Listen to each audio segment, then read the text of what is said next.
السلام علیکم ورحمۃ اللہ وبرکاتہ۔ بسم اللہ الرحمن الرحیم۔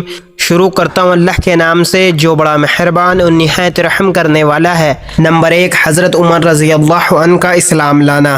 حضرت عمر فاروق رضی اللہ عنہ کا شمار بڑے بڑے بہادروں میں ہوتا تھا۔ اسلام قبول کرنے سے پہلے حضرت عمر رضی اللہ عنہ مسلمانوں کے سخت دشمن تھے اور رسول اللہ صلی اللہ علیہ وسلم کے قتل کی فراق میں رہتے تھے۔ ایک دن اسی ناپاک ارادے سے تلوار لٹکائے ہوئے چلے جا رہے تھے کہ راستے میں حضرت نعیم بن عبداللہ رضی اللہ عنہ مل گئے۔ انہوں نے پوچھا کہ عمر کہاں جا رہے ہو؟ کہنے لگے کہ محمد کو قتل کرنے۔ نعوذ باللہ، انہوں نے کہا کہ پہلے اپنے گھر کی تو خبر لے، تیری بہن اور بہنوئی دونوں مسلمان ہو چکے ہیں۔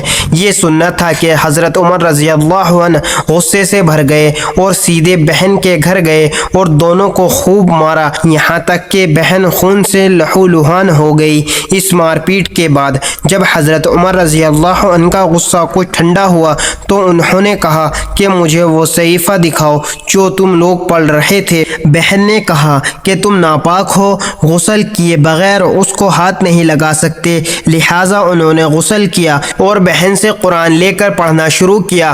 قرآن پڑھتے ہی ان کی حالت بدل گئی، فوراً حضرت محمد صلی اللہ علیہ وسلم کی خدمت میں حاضر ہوئے اور مسلمان ہو گئے۔ صحابہ کرام رضی اللہ عنہ آپ کو رضی اللہ عنہ کے اسلام لانے سے بے حد خوشی ہوئی اور اس زور سے اللہ اکبر کا نعرہ بلند کیا کہ سارا مکہ گونج اٹھا۔ اگر آپ کو یہ واقعہ پسند آیا تو چینل ملک شاہ کو سبسکرائب کر لیں اور ویڈیو کو لائک اینڈ شیئر ضرور کریں۔ جزاک اللہ، شکریہ۔